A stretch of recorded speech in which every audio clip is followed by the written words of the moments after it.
En las anteriores clases habíamos visto el contenido de la norma en cuanto a los apartados 4, que era el contexto de la organización, 5, que es el liderazgo, 6, la planeación, y 7, el recurso de apoyo. Esta clase, para dar por finalizada el módulo, vamos a ver los últimos 3 apartados que corresponden a la operación y las actividades de las organizaciones, a la evaluación del desempeño y por último a la mejora del sistema de gestión de seguridad y salud en el trabajo.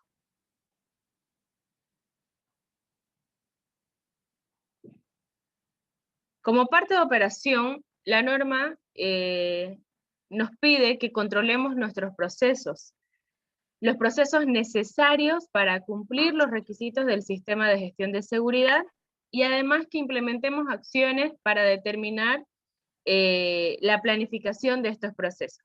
Debemos también tomar acciones para controlar los cambios que impacten en nuestro desempeño de la seguridad y salud, controlar el aprovisionamiento de los productos y servicios, coordinar los lugares de trabajo, asegurar que los contratistas y sus trabajadores cumplan también con los requisitos de nuestro sistema de gestión y definir y aplicar criterios de seguridad y salud en el trabajo para la selección de contratistas. Este punto nos habla para poder procedimentar las actividades de nuestra organización, la operación de nuestras actividades. Es decir, si somos, dependiendo del rubro, pues tenemos que procedimentar cómo vamos a realizar todas las actividades y qué medidas de seguridad vamos a tomar para la realización de las actividades. Además, debemos también controlar los cambios que vamos a realizar. Hay un subtítulo exclusivo para el control de cambios, donde vamos a definir qué criterios de cambio se deben contemplar para un sistema de gestión de seguridad.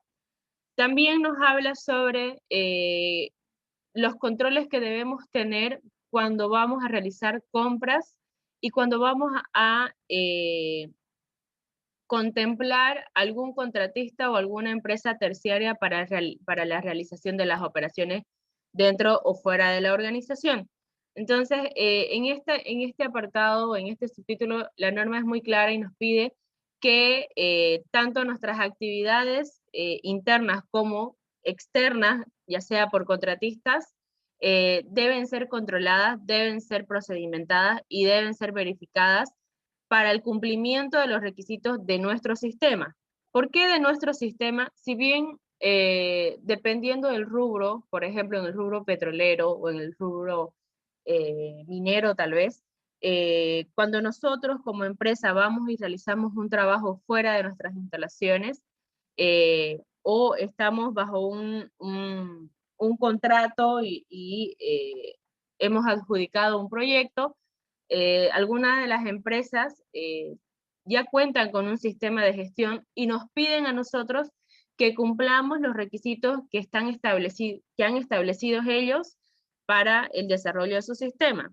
Si bien dentro de las especificaciones está el cumplimiento de los requisitos de parte del contratista o de parte del cliente, nosotros como organización que contamos con un sistema, también debemos cumplir con nuestro sistema. Yo sé que es un tema burocrático, que tal vez es un doble papeleo, pero al momento de una auditoría nos van a pedir evidencias del cumplimiento de nuestro sistema, no del sistema del cliente. Es por ello que debemos asegurarnos de cumplir con la documentación que nosotros hemos establecido para el sistema de gestión de seguridad y salud en el trabajo de nuestra empresa. Si bien como un tema contractual por el cliente tenemos que cumplir y llenar documentación del cliente o del sistema del cliente, también es necesario llenar toda la documentación y cumplir todos los requisitos de nuestro sistema. Además de procedimentar todas las operaciones y actividades del desarrollo de nuestra organización, este apartado también nos pide que hagamos tomemos las medidas necesarias para eliminar los peligros y reducir así los riesgos para la seguridad y salud. Esta eliminación o este tratamiento para los peligros y la reducción de riesgos se debe contemplar mediante la jerarquía de controles. ¿Qué es la jerarquía de control? La jerarquía de control son pasos que debemos establecer para mitigar o eliminar el peligro. El primer paso o el primer eslabón para establecer estos controles es la eliminación. En la eliminación, ¿qué debemos contemplar o qué debemos realizar? Cuando tenemos un peligro ya identificado y un riesgo alto, un riesgo que no es aceptado porque la consecuencia es tal vez fatal o es muy grave, debemos tomar estos controles y el primer control que debemos considerar es el control de eliminación. ¿Qué quiere decir? ¿Qué acción podemos contemplar para eliminar totalmente y definitivamente el peligro? Este control es muy difícil de lograr porque son muy pocas las veces que se puede eliminar el peligro. Por lo general, lo que se pretende o lo que se logra alcanzar es disminuir o minimizar el impacto y el riesgo, pero la eliminación del peligro muchas veces conlleva a implementación de recursos, no solo económicos, sino recursos humanos, recursos de infraestructura y demás recursos que muchas veces la empresa no cuenta con. ¿Aló? Ok. No cuenta con las medidas necesarias para contemplar estos recursos. Entonces, el primer eslabón o el primer aspecto que yo debo considerar para eliminar mis peligros o controlar los peligros es la eliminación. Si no puedo eliminar el peligro, voy al siguiente eslabón, que es la sustitución. ¿Qué quiere decir con sustitución? Pues cambiar algún elemento del proceso. ¿Con qué finalidad? Con la finalidad de disminuir o minimizar el riesgo identificado inicialmente.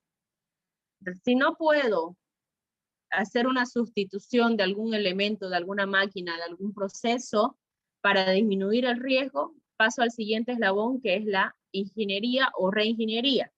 ¿Qué quiere decir? Que debo modificar alguna parte de la estructura o el diseño para separar al trabajador del peligro identificado. Si bien estos tres primeros eslabones son controles bien rígidos y son controles, como decíamos anteriormente, que contemplan recursos económicos, humanos y de infraestructura o de administración, son los principales que se deben considerar al momento de establecer los controles cuando identificamos peligros y evaluamos los riesgos. ¿Son difíciles de lograr? Sí, pero no son imposibles, se puede lograr. Y si hay un buen proyecto o una buena justificación para establecer controles de ingeniería o alguna sustitución de algún elemento, pues debemos contemplarla, debemos defenderla y debemos aplicar. En el peor de los casos, si es que no se puede ni eliminar, ni sustituir, ni hacer una reingeniería de la parte operativa, tenemos los controles administrativos, que es nuestro siguiente eslabón. El control administrativo es cuando ya empezamos a plasmar algún procedimiento, algún manual, alguna señalética o alguna capacitación con la finalidad de reducir la exposición que tenemos al peligro. Y por último, y el menos eficaz, es el EPP.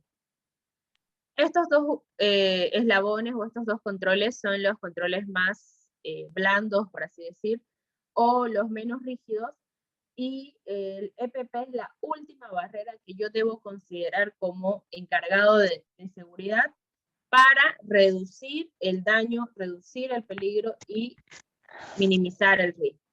Entonces, para establecer los controles de mitigación de peligros, está el primero, que es eliminación. El segundo, que es la sustitución. Perdón. Sus micrófonos, por favor. ¿Tienes tu número? Yo te voy a llamar. Vos también tienes, pues. Por favor, sus micrófonos. Gracias. Entonces, el tercer eslabón es la reingeniería. El cuarto eslabón es procesos administrativos. Y como última barrera para mitigar nuestros peligros, tenemos el establecimiento o la identificación de equipos de protección personal para nuestros trabajadores, para reducir el daño o la exposición al peligro que ellos están teniendo en la realización de sus actividades. Esta jerarquía de controles está también mencionada en la norma, que debemos establecerlas para cuando realicemos una identificación, nuestra matriz HIPER, que es la identificación de peligros y evaluación de riesgos. Para no hacerlo más largo, tengo entendido que el siguiente módulo es exclusivamente para realizar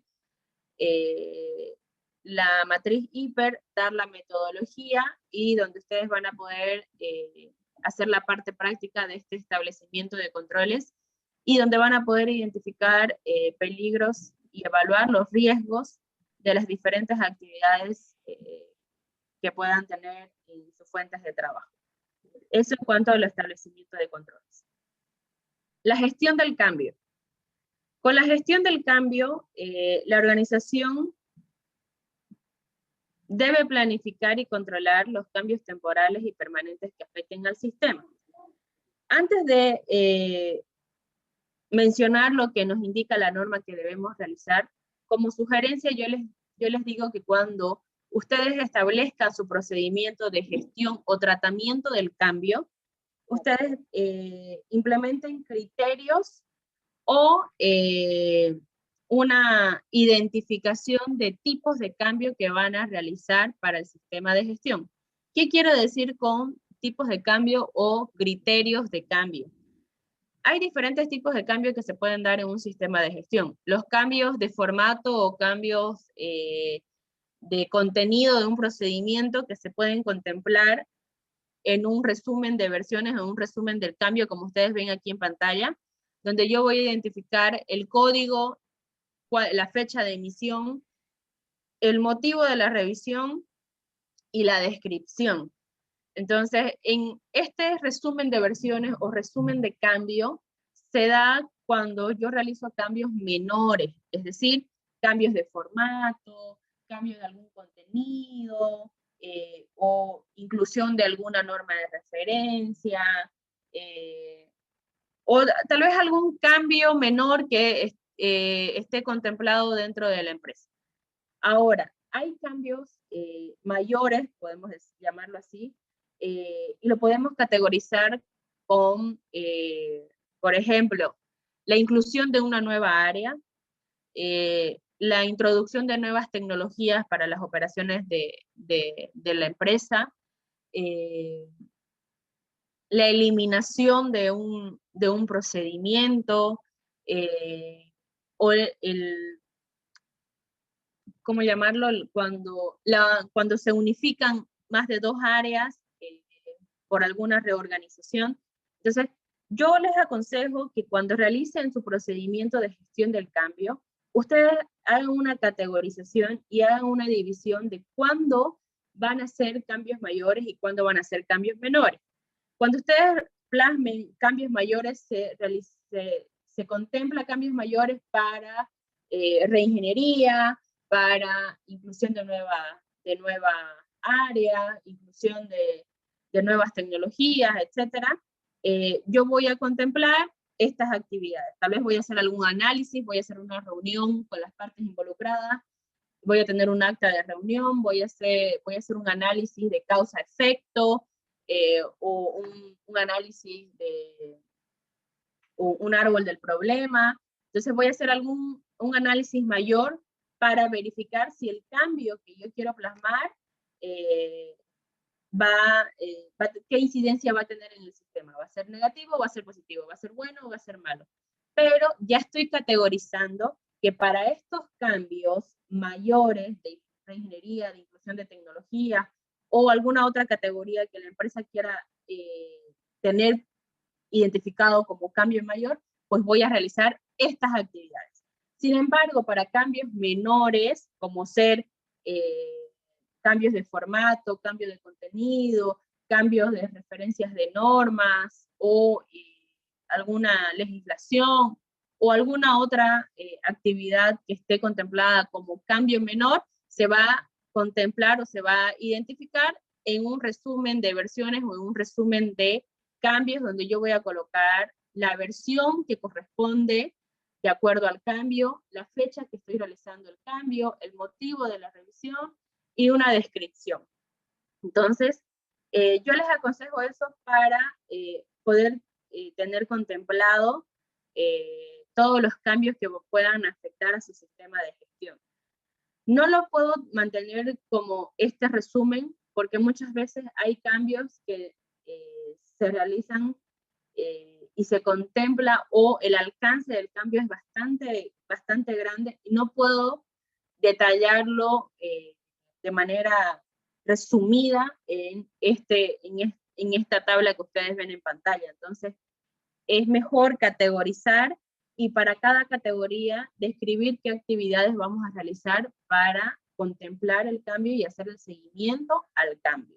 Entonces, es importante describir todas las etapas que yo voy a tener para los cambios que voy a realizar y además cuál va a ser el seguimiento que voy a hacer, porque una vez haga el cambio yo debo verificar si el cambio contemplado me está arrojando resultados positivos o resultados negativos. Entonces, dentro del procedimiento también debo mencionar cada qué tiempo voy a verificar el resultado del cambio y quién va a ser el responsable de hacer ese seguimiento. Es muy importante contemplar. No sé si hasta aquí hay alguna consulta, hay alguna duda.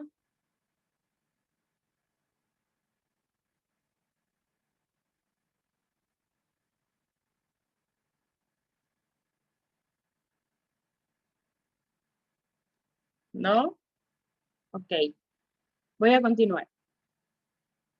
En el punto de compras, que también está descrito dentro del apartado número 8 de operaciones, nos habla sobre qué debo realizar para coordinar los procesos de compras con los contratistas y para la contratación externa. La mejor herramienta que yo puedo utilizar para verificar y identificar y evaluar algún peligro o algún riesgo que yo pueda tener con contratistas o con una contratación externa es una evaluación de proveedores. ¿Qué hago en una evaluación de proveedores? Obviamente debe estar definida en un procedimiento como en los otros puntos, un procedimiento exclusivo de evaluación de proveedores donde me indique cada qué tiempo yo voy a evaluar y qué consideraciones voy a tener para evaluar el proveedor. Debe ser qué criterios voy a tener para evaluar al proveedor, con qué puntaje yo voy a definir que el proveedor es apto o no es apto. Debo tener una lista maestra de los proveedores habilitados y aprobados. ¿Para qué? ¿Con qué finalidad? Esta lista me va a ayudar para que el día de mañana, cuando el cliente me solicite alguna compra o algún requisito específico, yo ya tengo identificado todos los proveedores que cumplen y satisfacen mis requisitos y el sistema de gestión, y por ende satisfacen también los requisitos del cliente para que yo inmediatamente contacte con el proveedor, haga la compra y tenga la seguridad de que la compra o la contratación externa que yo voy a realizar para alguna actividad en específico va a cumplir y no me va a generar ninguna incidencia ni en mi sistema de gestión ni en el sistema de gestión de mi cliente. Entonces, una evaluación de proveedores es una herramienta fácil y eficaz para poder identificar y controlar todas las compras que yo voy a realizar a los contratistas. ¿Por qué? Porque voy a evaluar proveedores y voy a hacer una clasificación de los proveedores que cumplen con todas las características que yo exijo y que exige mi cliente para que al momento de hacer alguna solicitud, alguna compra o alguna contratación, pues ya tenga identificado a los mejores proveedores y acuda a ellos, ¿no? Para la prestación de un servicio.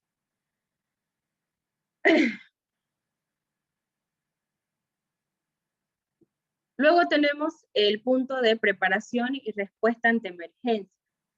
Este punto de preparación y respuesta ante emergencia, si bien también es un requisito legal, porque la ley nos pide contemplar todas las medidas y actividades para respuesta ante emergencias, como por ejemplo la coordinación de simulacros. La norma también nos exige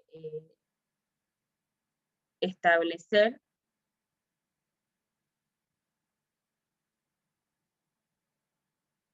¿aló?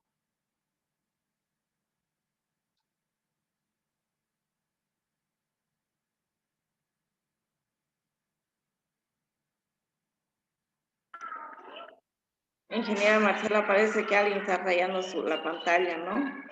Sí, me pareció raro. Ahora sí creo que mejor. Qué raro.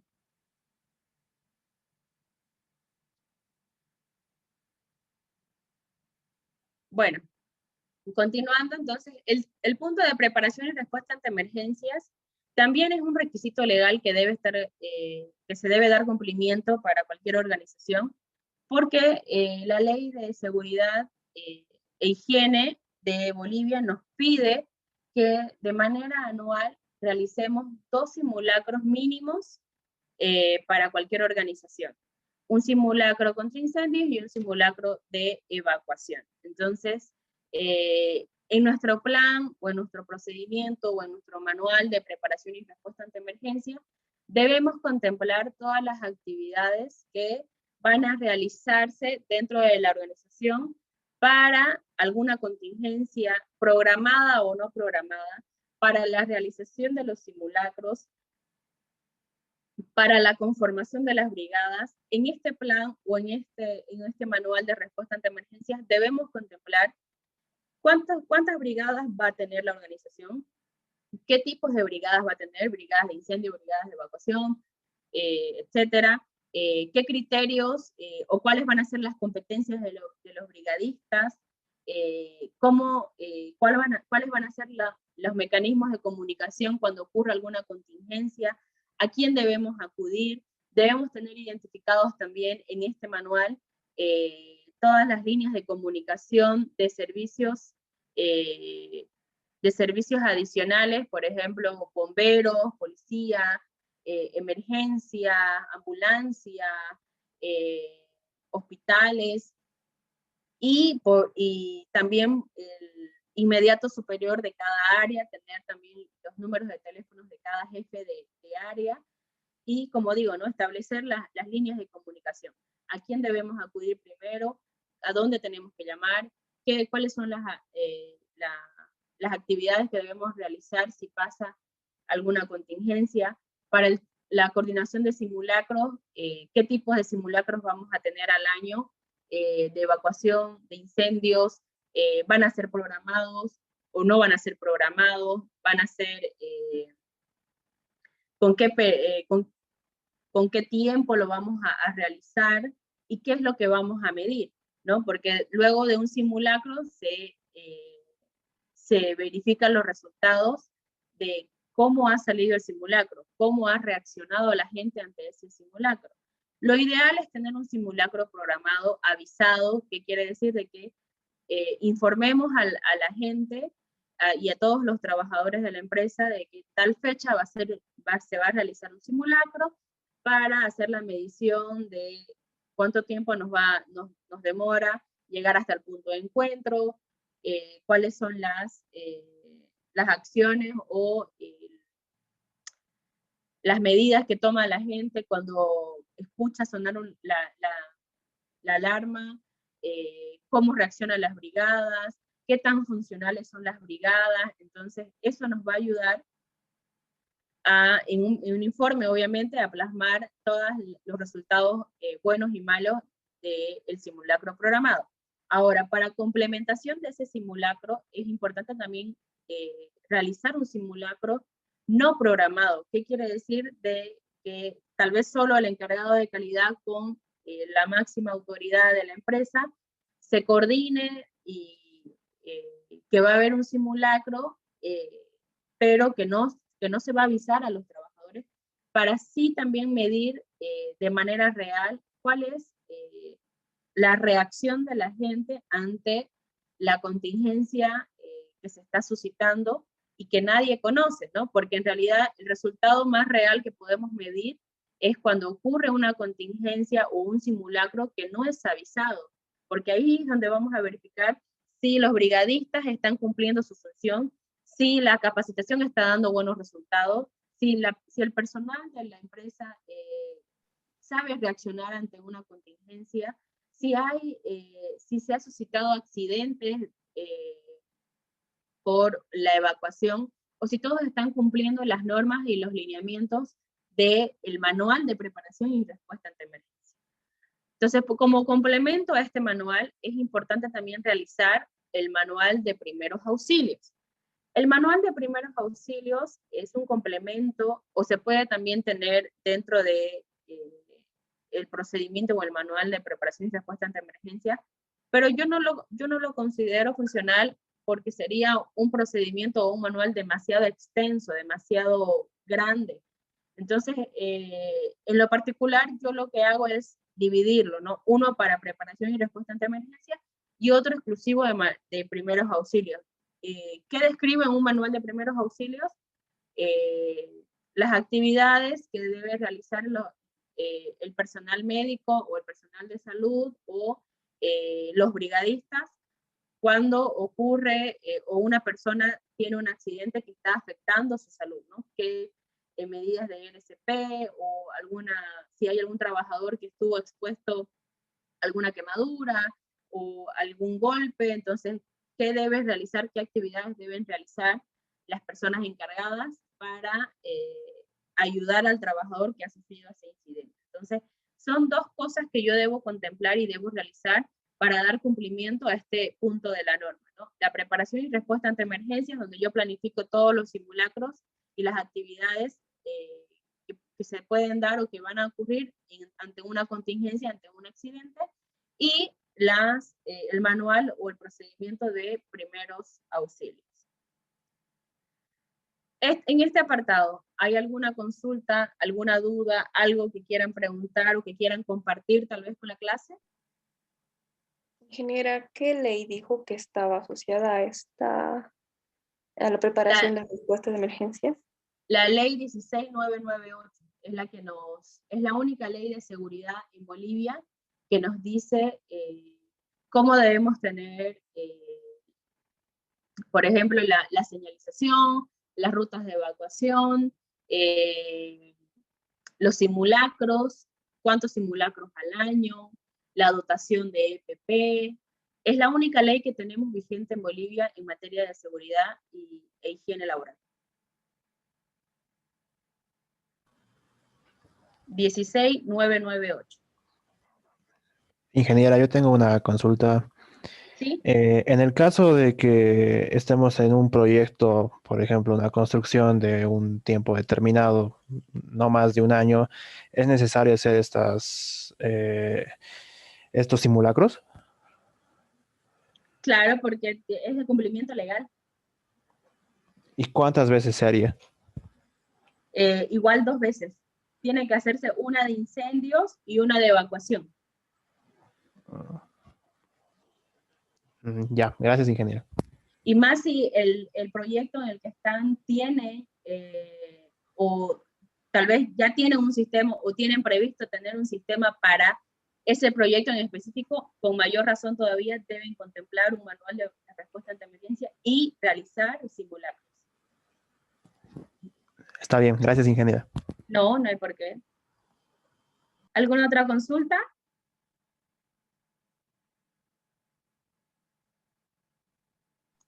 Ingeniero, una consulta. ¿sí? Estos simulacros, solamente de esos dos tipos debe ser de incendio y evacuación, o es que se puede implementar otro tipo de simulacros. La norma solo exige un simulacro de incendios y un simulacro de evacuación.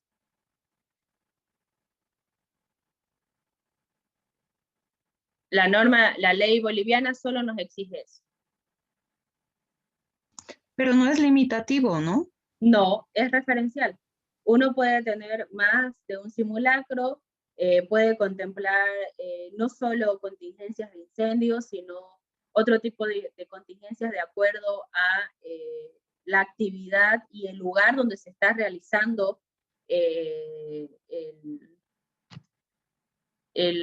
trabajo o las actividades. Por ejemplo, en el rubro minero, aparte de incendios, debemos tener algún simulacro por derrumbes, digamos. Cómo reaccionar, qué debemos hacer, qué actividades debemos contemplar si pasa una contingencia, o a qué medidas debemos prestar atención si pasa algo que nos dé una señal, o qué señales debemos contemplar que nos van a ayudar a identificar que se aproxima, o si realizamos una actividad en específico, debemos tener cuidado de que haya algún derrumbe. Entonces, podemos realizar simulacros de acuerdo a la actividad.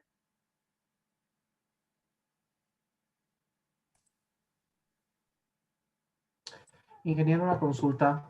Si bien todos estos simulacros van a ser auditados, ¿el Ministerio de Trabajo en este caso nos va a exigir algún documento como respaldo o solo es un control interno? En realidad, el Ministerio de Trabajo, si es que llega a tener alguna inspección, les van a pedir los informes de simulacros que tienen contemplados, ¿no? Y si no estoy equivocada, les piden que estén involucrados los bomberos y el personal de salud. Ok, Inge, gracias. No hay por qué. ¿Continuamos o hay alguna otra consulta?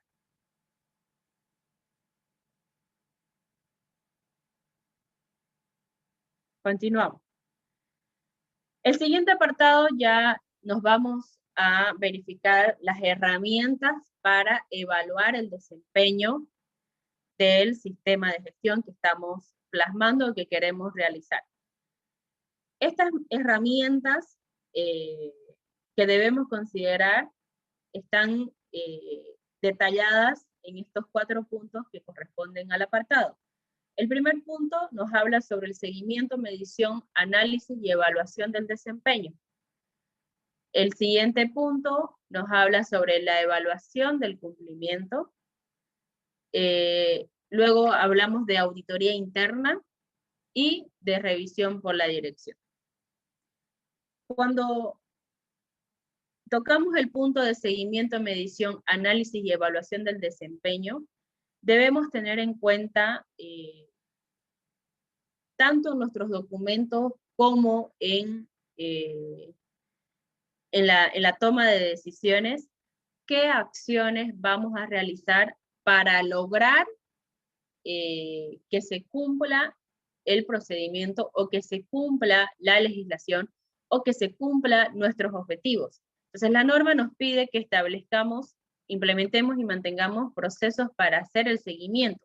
En este punto también entra los procesos de mantenimiento y calibración de equipos y maquinarias, además de que tenemos que contemplar dentro de nuestras matrices, ya sea de requisitos legales o de peligros y riesgos y oportunidades, una columna específica de qué acciones tomar para lograr,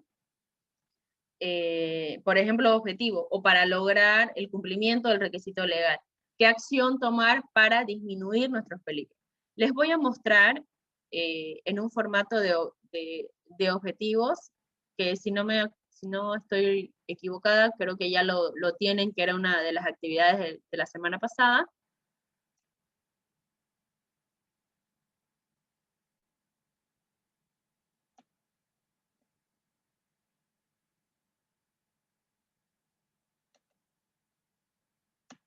Aquí está.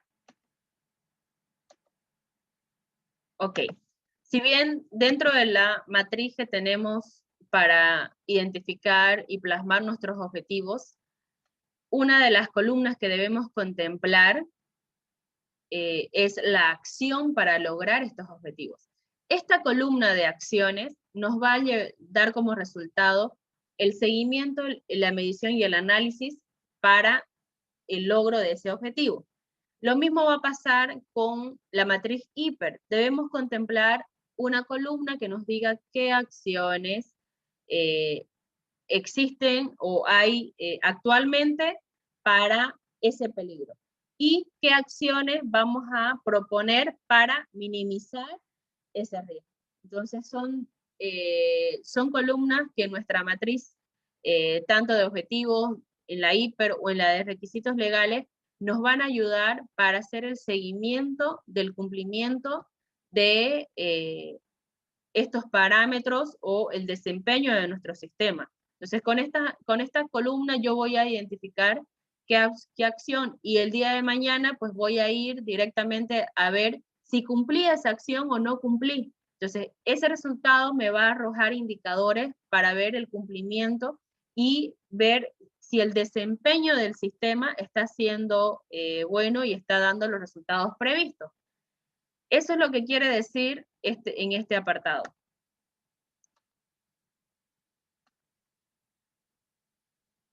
Hacer el seguimiento, medición y análisis para los requisitos legales y otros requisitos. Otros requisitos son contractuales con los clientes, ¿no? Contratos. Seguimiento, análisis, medición para identificar cuál es la medida de control existente y cuáles son las acciones para disminuir el riesgo identificado y evaluado.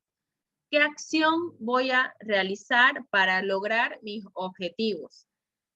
¿Qué acción o qué seguimiento voy a realizar para verificar la eficacia de los controles operacionales? Para verificar si las actividades operacionales que hace mi empresa está dando buenos resultados. ¿Qué métodos de seguimiento voy a realizar?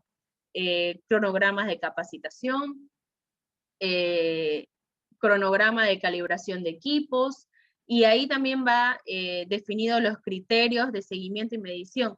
Cada qué tiempo hago el cronograma de mantenimiento, cada qué tiempo hago la calibración, y ahí también va indirectamente relacionado el tema de la evaluación de proveedores, porque voy a identificar los proveedores habilitados para realizar mi calibración si yo quiero hacer una calibración con alguna entidad externa.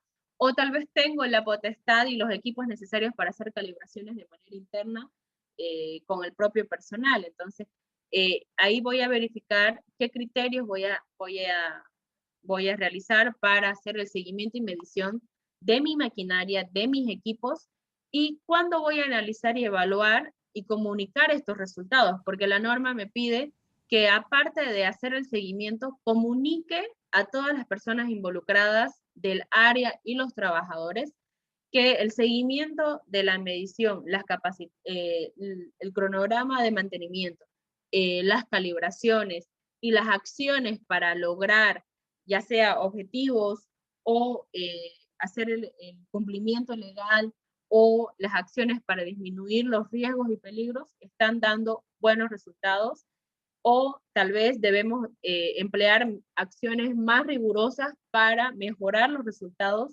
que han salido en el seguimiento y la medición cuando hacemos la evaluación del desempeño del sistema de gestión de seguridad.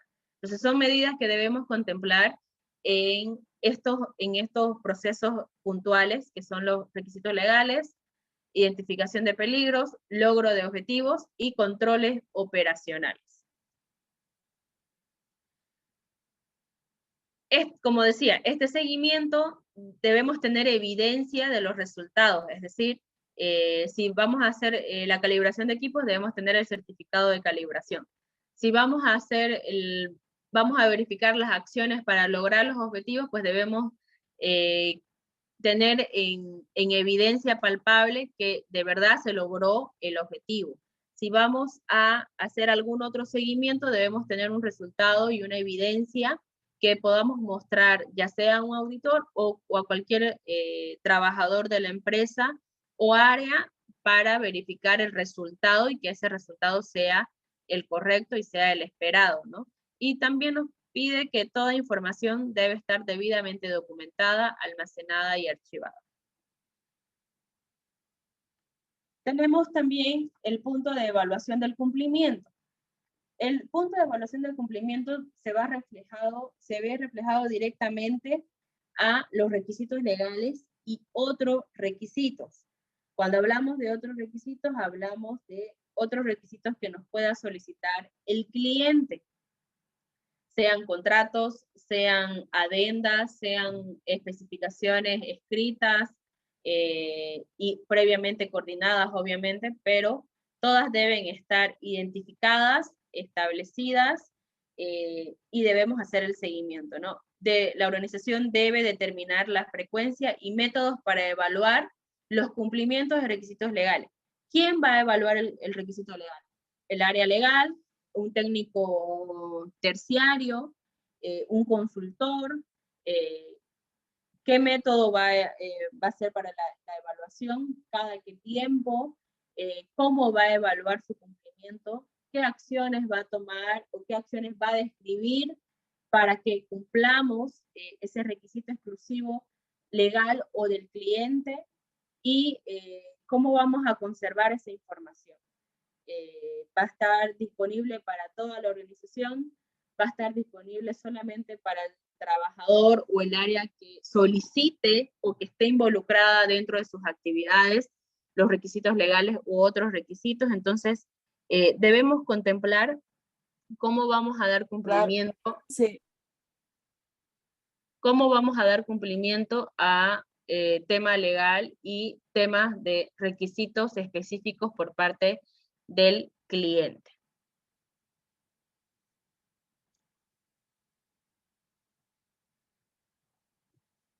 La siguiente herramienta que vamos a ver es auditorías internas. Para la realización de auditorías internas, la norma nos pide que contemplemos 6 actividades. Primero, debo realizar una planificación, es decir, establecer, implementar y mantener programas anuales de auditoría. Segundo, debo definir los criterios de auditoría y cuál va a ser el alcance que voy a tener para la realización de mi auditoría. Tercero, debo seleccionar los auditores, sean propios de la organización o auditores externos, y hacer la evaluación de los auditores, ¿no? Si tienen las competencias necesarias para realizar las auditorías. Realizo las auditorías y una vez finalizada la auditoría, pues debo tener un informe donde plasmen los resultados de las evidencias encontradas y las no conformidades o las oportunidades de mejora que encontré en la auditoría. La auditoría también puede generar que se deban realizar acciones correctivas. Es normal que después de una auditoría pues tengamos que mejorar muchas cosas o muchos procedimientos. Sería anormal que en una auditoría pues no se encuentre ninguna desviación o ninguna no conformidad.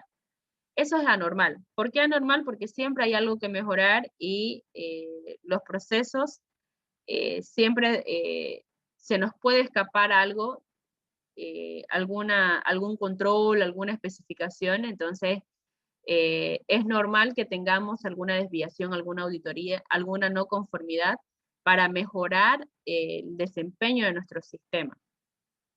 Toda información plasmada y recabada de la auditoría debe estar bien guardada porque es evidencia para una próxima auditoría y es evidencia también para una revisión del sistema de gestión, porque ahí están los resultados de cómo está funcionando todo nuestro sistema, cómo está funcionando nuestros procesos, nuestros planes que hemos elaborado para seguridad y salud en el trabajo. Entonces son 3 documentos que yo debo contemplar. Programa, que lo realiza el encargado de seguridad de la empresa, es un programa, un cronograma anual el plan de auditoría que lo realiza el auditor o el consultor que va a hacer la auditoría, y el informe final de auditoría que también lo realiza el auditor. Les voy a mostrar un formato de cada uno de estos documentos.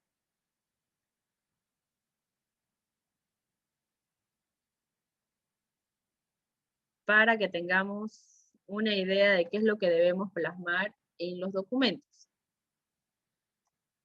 Esto es un formato de una empresa X que decidió establecer su programa anual de auditoría de esta manera, ¿no? Donde debemos establecer el día, el mes y el año que vamos a realizar la auditoría, qué requisito vamos a auditar, o tal vez qué norma, porque muchas veces auditamos solamente un requisito o podemos auditar toda la norma, qué área va a ser auditada, quiénes van a ser los auditores, los auditados, mejor dicho, y quiénes van a ser los auditores.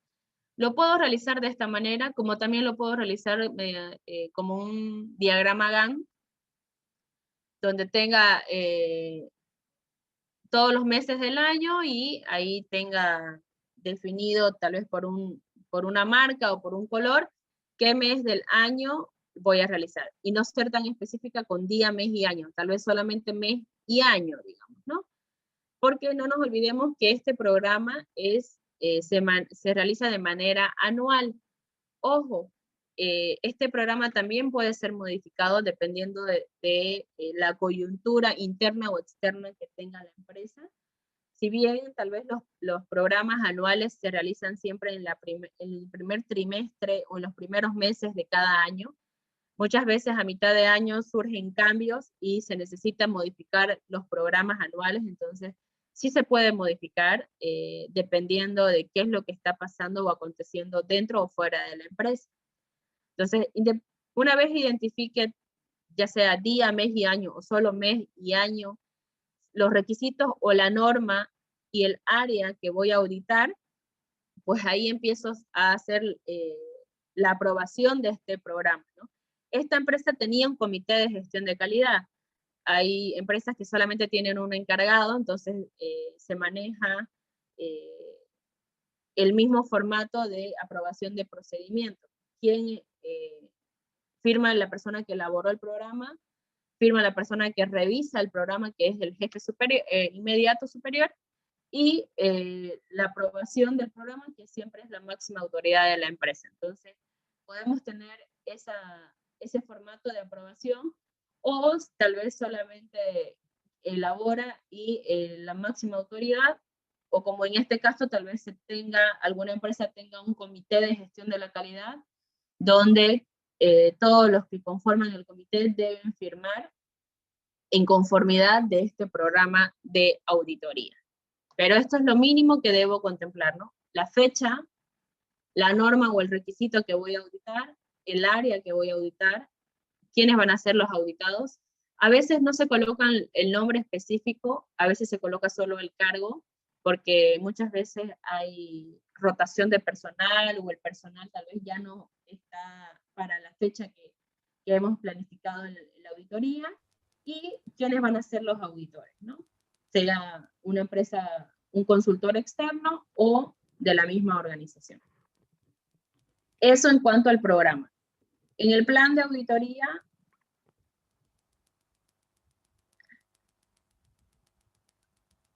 plan de auditoría. En el plan de auditoría, este documento lo realiza el auditor. El auditor, ¿qué debe contemplar o qué información debe detallar? Debe detallar la fecha de inicio y fin del periodo de la auditoría, la norma de referencia, qué norma está auditando, y se coloca un código de auditoría, que en realidad es el código secuencial, es decir, a veces, de acuerdo al programa, se tiene 1, 2, 3 auditorías, entonces este código nos va a ayudar para verificar si la auditoría ha sido la primera, la segunda, la tercera, porque no nos olvidemos que esta documentación debe estar guardada porque es evidencia para posteriores auditorías. Entonces, es un código de secuencia.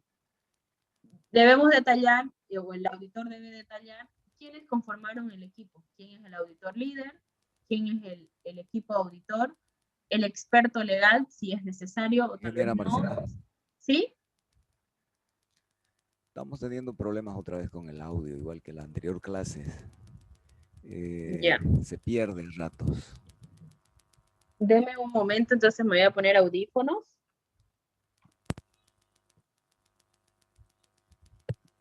¿Ahora me escucha mejor?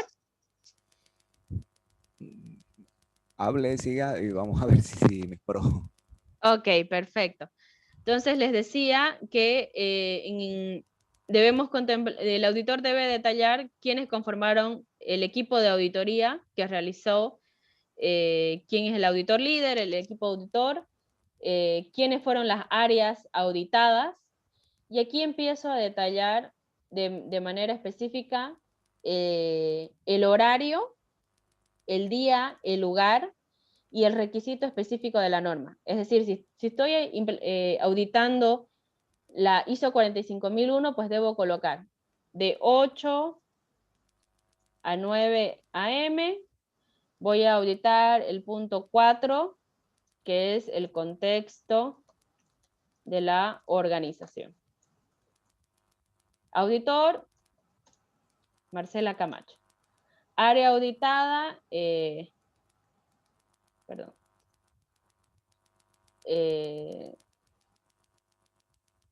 gerencia de sistemas integrados. ¿Quién es el responsable? Juan Pérez. De 9 a 10 voy a auditar el punto 5, que es liderazgo. Igual, Marcela Camacho, gerencia general. Y bueno, el responsable es Pedro Pérez. Y así, entonces debo detallar en qué horario, qué punto de la norma, qué área y quién es el responsable del área que yo estoy haciendo la entrevista. O sea, este horario, este cronograma les va a servir a las personas o a la organización para que se preparen y preparen toda la documentación con respecto al requisito de la norma. Por ejemplo, en este punto del contexto de la organización, el gerente del sistema integrado o el responsable del sistema integrado pues va a preparar toda la documentación, porque de 8 a 9 el auditor va a ir y le va a hacer la entrevista y le va a pedir la documentación con respecto al punto 4 del contexto de la organización. Entonces, este plan debo detallarlo de acuerdo a los requisitos de la norma que voy a auditar y debo comunicarlo a la organización con una fecha o con un tiempo previsto. ¿Qué quiere decir? De que este plan debe estar realizado por lo menos con días de anticipación, unos 5 días de anticipación, para que todas las áreas involucradas conozcan el plan de auditoría, sepan en qué horario va a ir por el área, a quiénes van a ser los encargados de mostrar la documentación, y además de preparar la documentación necesaria para el cumplimiento del requisito que se les va a pedir. Entonces, este plan de auditoría, el auditor debe enviarlo a la organización con días de anticipación y debe ser difundido a todas las áreas involucradas que van a realizar, o donde se van a realizar la auditoría.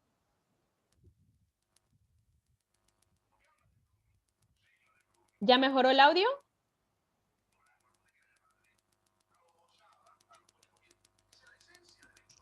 ¿Mejoró el audio?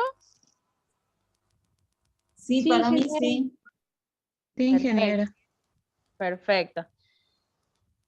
Luego tenemos como último documento para el cumplimiento de las auditorías, tenemos el informe final de auditoría. El informe final de auditoría también lo realiza el auditor y el equipo auditor, y es donde van a plasmar todas las evidencias encontradas, sean no conformidades, algunas instituciones llaman no conformidad mayor, no conformidad menor, acción de preocupación oportunidades de mejora, fortalezas, debilidades. Entonces, eso va a depender de cada institución o de cada consultor. Por ejemplo, sé que INNORCA tiene como 4 categorías para identificación de evidencias en un sistema.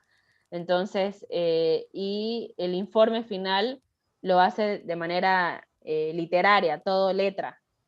Hay algunos consultores que muestran fotos y describen la evidencia, ¿no? Entonces, este es un modelo que tenía esta empresa donde, aparte de la información inicial de quién es la persona auditada, qué procesos se auditaron, quiénes son los auditores, se deben plasmar fotos de las evidencias encontradas, si es que hay no conformidades, y detallar las no conformidades, ¿no? Ok, incumplimiento al procedimiento de control de la documentación, o no se identificaron los requisitos, la legislación en la matriz legal, qué norma o qué requisito de la norma está incumpliendo y quién es la gerencia o la persona responsable de esa área, digamos, ¿no? Entonces, detallan todas las evidencias y las no conformidades de acuerdo a la entrevista y a la evaluación que hacen. Observaciones, en este caso había identificación de fortalezas y estaba la aprobación y la firma, ¿no? Ahora, hay igual otra clasificación como oportunidades de mejora o sugerencias que el auditor pueda realizar y plasmar en el informe para mejorar el sistema de gestión. O sea, no lo clasifica como no conformidad, pero sí lo clasifica como una oportunidad de mejora o una sugerencia para que la empresa pueda modificar algún proceso o algún procedimiento y así elevar el desempeño del sistema de gestión. Pero, bueno, el informe final es presentado inmediatamente después de la realización de la auditoría. Una etapa de auditoría está conformado por la reunión de apertura o la reunión de inicio, donde están el equipo auditor, la máxima autoridad y las áreas involucradas, donde el auditor expone y explica de manera presencial cuál es su plan de auditoría y qué es lo que él va a solicitar. Una vez finaliza la reunión de auditoría, pues empieza a dar cumplimiento a lo descrito en el plan, ¿no? Las entrevistas de acuerdo a las horas, a las áreas y el responsable, y a describir y encontrar las desviaciones o las no conformidades que haya en el sistema y que el auditor haya encontrado. Pasa la auditoría, hay una reunión del equipo auditor donde van a realizar un informe preliminar de qué es lo que han encontrado y luego viene la reunión de cierre. En la reunión de cierre es donde informan de manera general cuál es la situación que el auditor encontró el sistema de gestión, y de acuerdo a la reunión de cierre, pues sea horas después o al día siguiente como máximo, se envía el informe final de auditoría donde se plasman todas las evidencias buenas y malas encontradas de acuerdo a las entrevistas y a lo que el auditor pues haya solicitado, digamos, ¿no? Entonces, eso es lo que pasa en una auditoría. ¿Hay alguna consulta? Sé que es mucha información en cuanto a auditoría, pero si tienen dudas, por favor.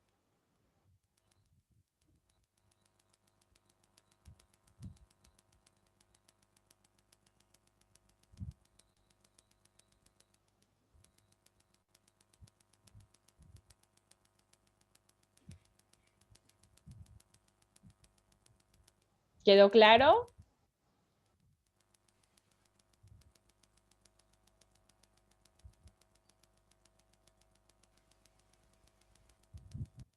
¿Sí? Sí, sí, ingeniera. Ok, gracias.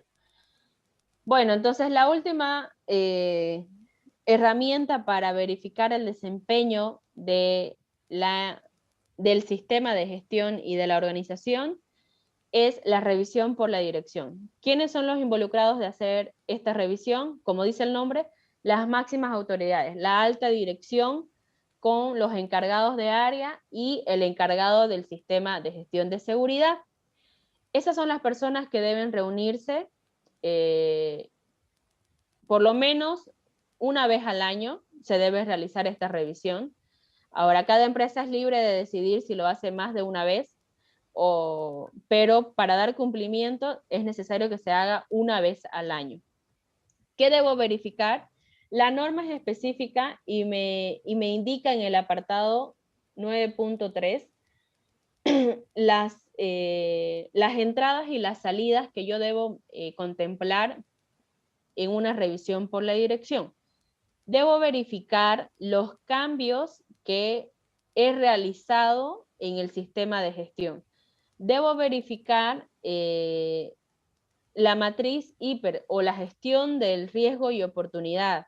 Debo verificar el estado de las acciones correctivas, los resultados anteriores de las auditorías, el desempeño de los procesos, la retroalimentación del cliente, medir la satisfacción, los resultados de las auditorías y algunas recomendaciones de mejora que hayan salido por parte de los trabajadores. ¿Cómo lo defino esta herramienta, esta revisión por la dirección? En un procedimiento debo plasmar quiénes van a conformar, cada qué tiempo voy a realizar esta revisión por la dirección, qué documentos voy a elaborar en la revisión por la dirección. Debo tener un acta de reunión y debo tener un informe por la revisión. El informe que les voy a mostrar a continuación es un modelo donde da cumplimiento a todas las entradas y salidas que está estipulado en la norma. Este modelo está diseñado para un sistema integrado de calidad, medio ambiente y seguridad, donde se plasma el periodo del informe. En este caso se hacía una vez al año. Se da una pequeña introducción de qué es lo que se va a revisar y se coloca automáticamente todas las entradas, mejor dicho, las acciones de revisiones anteriores. Es decir, si es por primera vez que se va a hacer una revisión por la dirección, pues este punto no se llena o no se coloca. Pero si ya se ha realizado anteriormente revisiones por la dirección, entonces debo contemplar las salidas de la revisión anterior que vienen a ser mis entradas de esta nueva revisión. El plazo de ejecución, si se cumplió o no se cumplió, si está abierto o está cerrada esa acción, cuál ha sido la evidencia y si han habido algunas observaciones de acuerdo a la acción desarrollada. Debo contemplar los cambios que yo debo tener en las cuestiones externas e internas de mi organización. Voy a realizar, puedo plasmar la matriz FODA y hacer un pequeño análisis y decir, no se realizaron ningún cambio en esta gestión, se mantiene el mismo análisis. O si se realizó un cambio en la fortaleza y en las debilidades, donde se detallan a continuación la nueva matriz FODA que da cumplimiento para la presente gestión. Debo verificar la satisfacción del cliente y la retroalimentación de las partes interesadas. El grado en el que se han logrado los objetivos. Voy a plasmar la matriz que tengo de mis objetivos y donde voy a incluir si cumplí al 100% o en qué porcentaje he cumplido todos los objetivos de la gestión anterior. El desempeño de mis procesos, si todos los procesos desarrollados se han realizado de manera correcta, han habido quejas, han habido accidentes o se ha desempeñado sin ninguna eventualidad. Los cambios en las necesidades y expectativas de las partes interesadas. Voy a plasmar la matriz que hicieron de las partes interesadas y realizar un análisis de si se han modificado o se han incluido nuevas partes interesadas o se mantienen las mismas que inicialmente fueron identificadas. Las comunicaciones pertinentes de las partes interesadas, incluida quejas, es decir, comunicaciones entre trabajadores, entre áreas, o de manera externa con algún proveedor, con algún contratista, o si hemos recibido alguna queja de algún proveedor, de algún contratista, y qué análisis he tenido de esta comunicación. Resultado de los procesos de consulta y participación. Aquí hago un análisis y plasmo un indicador de el comité mixto.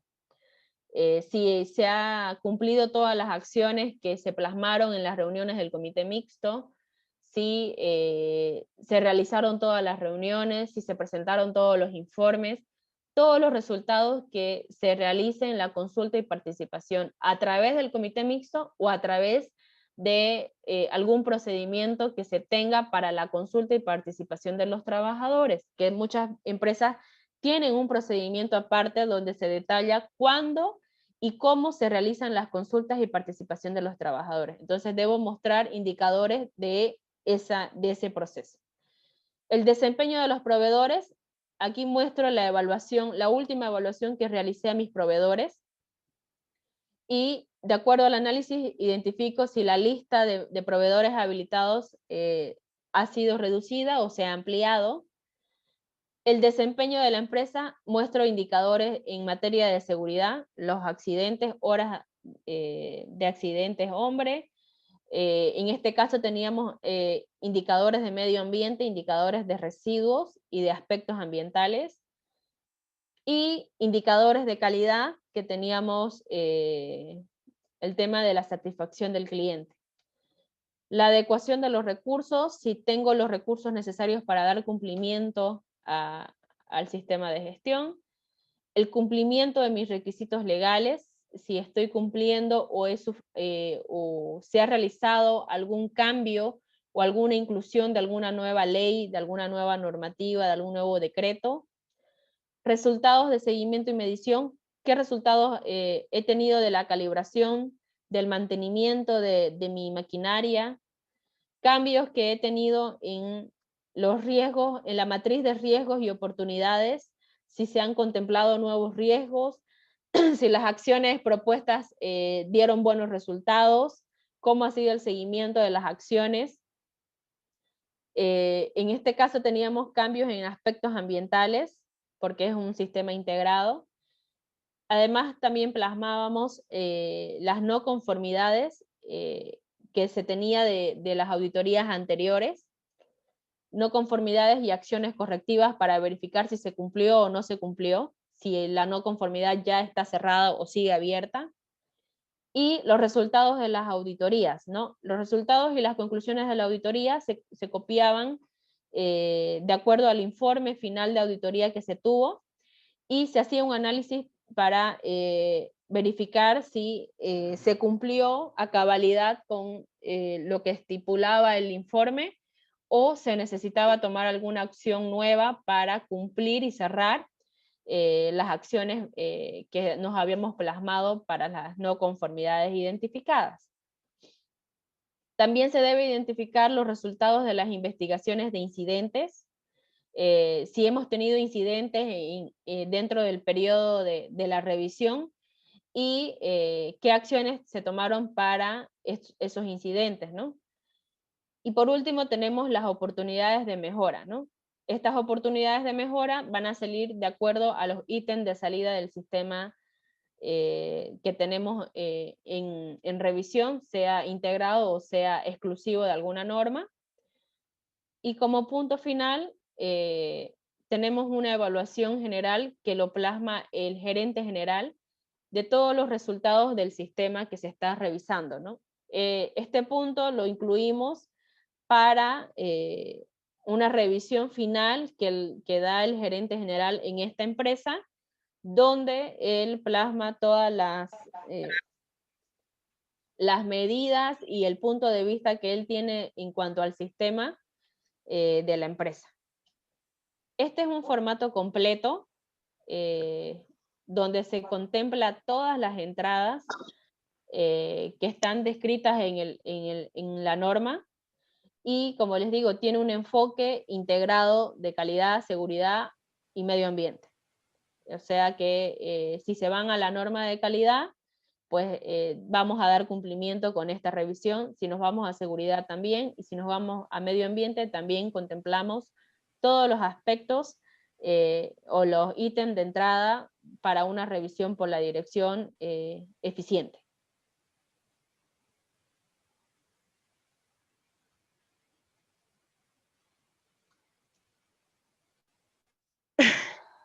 ¿Hay alguna consulta, alguna duda en cuanto al apartado número 9 para tal vez auditoría o revisión por la dirección?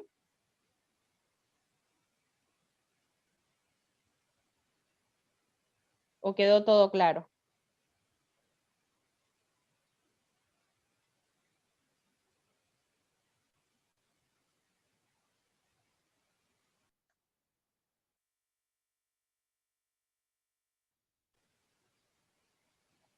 No se duerman.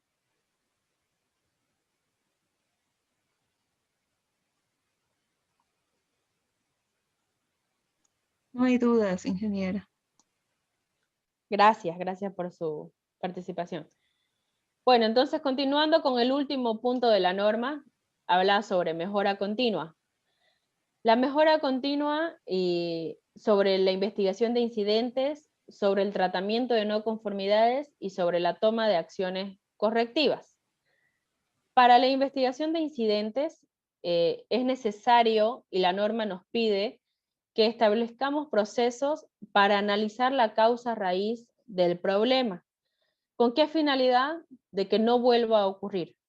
Debemos identificar el problema, qué fue lo que pasó, reunir todos los datos, por qué pasó, determinar la causa raíz, y de acuerdo a ese análisis vamos a tomar las acciones necesarias para eliminar la no conformidad, eliminar el incidente y que no vuelva a ocurrir. Entonces es necesario hacer un ciclo Deming donde yo planifique, verifique, actúe y realice para hacer un análisis de causa raíz, donde identifique, reúna los datos, determine la causa raíz y tome acciones necesarias y pertinentes para eliminar la causa raíz que se dio en la ocurrencia de un incidente o en una no conformidad, en un incumplimiento de algún requisito legal o un requisito de la norma. Entonces debo investigar de manera detallada todos los incidentes y las no conformidades con el único propósito de que no vuelva a ocurrir. Tenemos en este punto el apartado de mejora continua, donde la norma nos pide que tomemos todas las medidas necesarias para mejorar el cumplimiento legal, verificar, una vez verificado que sí estemos cumpliendo, tomar acciones necesarias para mejorar el desempeño de la seguridad y salud, promover una cultura que apoye el sistema de gestión de seguridad y salud y promover una cultura de prevención en nuestros trabajadores, promover la participación y la consulta de nuestros trabajadores para la implementación de acciones correctivas, y promover también que los trabajadores aporten ideas que lleven a una mejora continua al sistema de gestión. Demostrar a las distintas partes interesadas la implicación y compromiso de la empresa con la seguridad y salud. Promover también un ambiente de trabajo seguro y saludable, y con ello pues vamos a permitir reducir el número de incidentes y problemas de salud derivados de una mala actividad laboral. Si contemplamos todos estos aspectos, estamos promoviendo la mejora continua y mejorando nuestros indicadores de seguridad y salud en el trabajo. Para hacer un análisis de todo el contenido de la norma, en base al ciclo Deming, que es planificar, hacer, verificar y actuar, contemplando todos los puntos de la norma en este ciclo, podemos decir que en la etapa de planificar, donde yo debo relevar la información, ver la información, la situación actual, yo debo contemplar los apartados de identificación de peligros, evaluación y control de riesgos, identificación de requisitos legales y planificación de objetivos y programas en materia de seguridad y salud. Si yo quiero pasar a la siguiente etapa, que es la realización o poner en marcha mi planificación, debo contemplar las etapas de recursos y responsabilidades y autoridades, formación y toma de conciencia, capacitaciones, comunicación y participación de mis trabajadores, control de documentos y control operativo, es donde yo plasmo todos los procedimientos. Para la siguiente etapa, que es verificar, pues empiezo con los puntos de medición y seguimiento, evaluación del cumplimiento de requisitos legales, investigación de incidentes, toma de acciones correctivas y control de los riesgos identificados. Y para realizar la siguiente etapa, que es actuar, es decir, convertir los resultados malos en resultados buenos, tomar acciones correctivas, pues está los puntos de revisión por la dirección, porque ahí es donde tomo todas las decisiones y las acciones para mejorar el desempeño de mi sistema de gestión, y tomar acciones para mejorar la seguridad y la salud de mis trabajadores. No nos olvidemos que esta norma, la 45001, nos da 4 lineamientos, ¿no? La seguridad y la salud, o los aspectos para identificar riesgos para la seguridad y la salud de los trabajadores, y aspectos para mejorar el desempeño de la seguridad y salud de los trabajadores, y identificar todos los peligros para el sistema, o que lleguen a afectar el sistema de gestión de la seguridad y salud, o mejorar el desempeño del sistema de gestión de seguridad y salud. Son desde 4 puntos de vista, ¿no? Desde la seguridad y salud de los trabajadores y desde el sistema de gestión de la seguridad y salud de los trabajadores. Con esto terminamos el contenido de la norma. No sé si tienen alguna consulta, alguna duda, algo que quieran preguntar, que quieran compartir.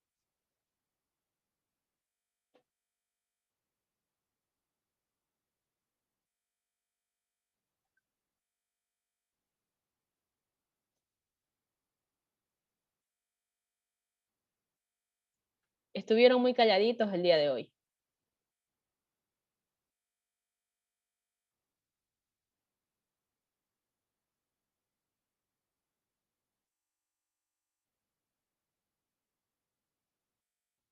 ¿Quedó todo claro? Sí, sí, ingeniera. Parece que están durmiendo o están haciendo viernes.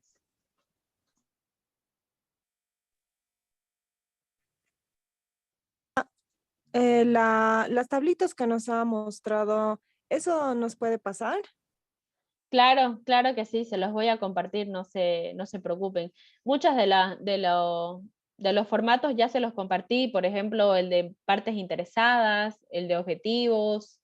Les voy a compartir estos modelos de auditorías, de los documentos de auditorías, y ¿cuál más les mostré? El de revisión por la dirección. Se los voy a compartir, no tengan pena.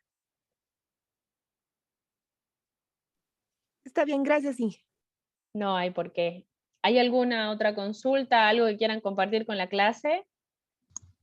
Ingeniera, no sé si es mucho pedir, pero no sé si es que nos podría compartir un modelo o un contenido de simulacro para derrumbes, para el sector de minería. Claro, claro que sí. Déjeme buscar entre mis documentos y se lo comparto. Muchas gracias. No hay por qué.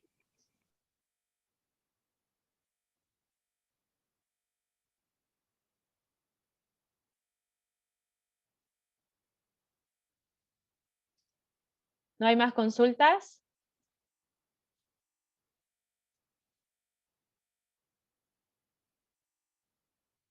Bueno, muchísimas gracias por su tiempo, gracias por haber participado y hacer la clase un poco más interactiva. Sé que es bastante teoría.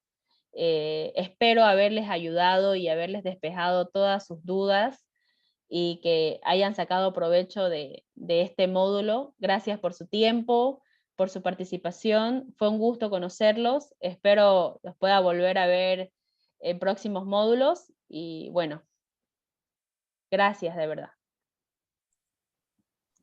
Gracias, ingeniera. Una consulta. Sí.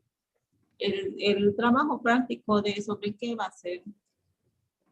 La actividad evaluativa, déjenme un momentito, les muestro.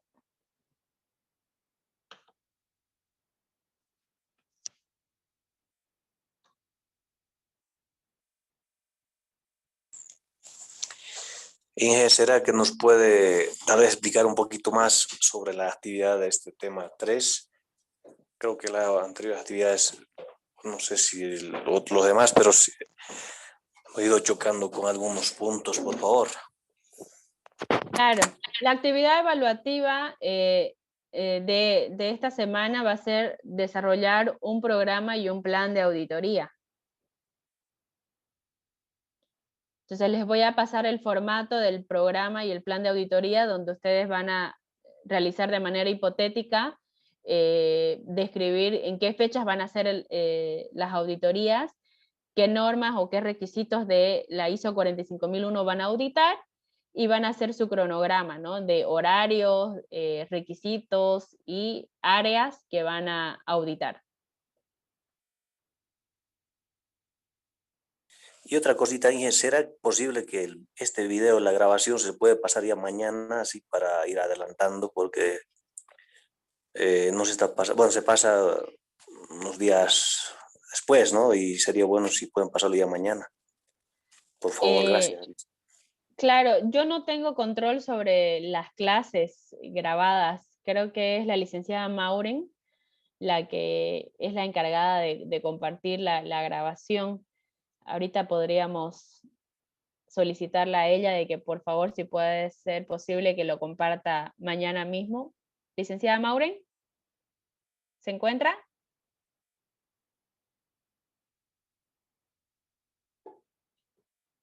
Parece que no. Yo les escribo en el grupo solicitando a la licenciada Mauren si puede compartir la clase grabada lo más pronto posible para que ustedes puedan volver a verla y despejar algunas dudas que tengan para la realización de sus actividades evaluativas. De todas maneras, igual, si tienen dudas o algo, pueden consultarlo a través del grupo de WhatsApp o me escriben y con gusto pues les ayudo y les despejo todas las consultas que tengan, ¿no? Gracias, Inge. No, gracias a ustedes, gracias por su tiempo y por su participación.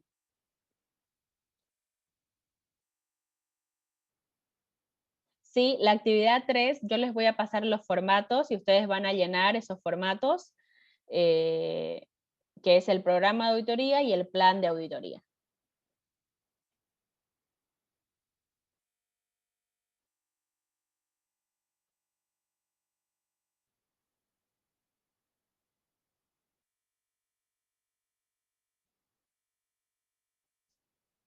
Bueno, si no hay más consultas, vuelvo a repetir, gracias, que tengan buen fin de semana, cuídense, y bueno, esperemos nos vemos pronto. Gracias, ingeniera. Que les vaya muy bien. Que les vaya muy Gracias, bien. Inge. Muchas gracias, ingeniero, por todo. Muchas gracias, ingeniero. Gracias a Gracias, ustedes. ingeniera. Que les vaya muy bien. Gracias, muy gentil. Hasta luego. Hasta luego.